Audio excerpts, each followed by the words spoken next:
Diputado Cirno, quería preguntar si coincidía con el enojo del presidente o con la postura del sindicato, ¿no? Yo la verdad que no conozco presidente que no se enoje cuando le hacen un paro. El problema no es el enojo de un presidente circunstancialmente este o el que haya sido. El problema es cuáles son las condiciones que generan el paro.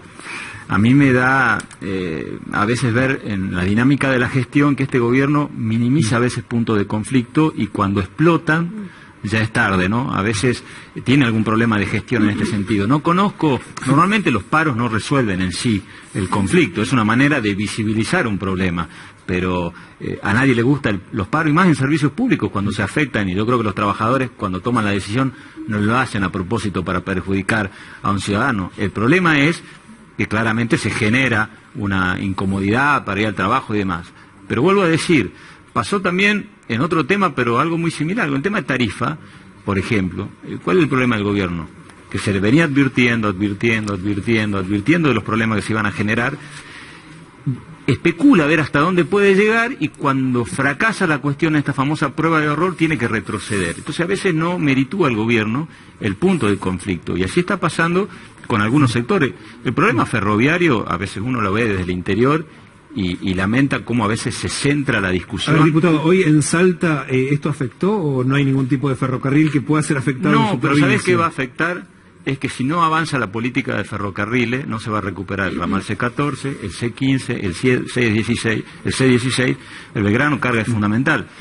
Nuestras regiones no tienen destino si no ganan en competitividad, y no van a ganar en competitividad si no funciona el ferrocarril. Entonces es mucho más que un conflicto. Nosotros, cualquier gobierno que apueste al sistema de ferrocarril es clave para lograr equilibrio en la Argentina. Entonces el problema es no minimizar a veces los puntos de conflicto, y creo que es lo que está pasando. Los principales, digamos, quizá que vemos con expectativa que se cumpla este plan Belgrano, somos nosotros, son la gente del NOA y del NEA. El problema que hasta ahora es un diseño, esperamos que se concrete, pero el ramal C15, que une a Bolivia, estaba el espacio del gobernador Urtubey. Sí. ¿Están esperanzados con el gobernador con que esto va a avanzar o todavía lo ven con desconfianza?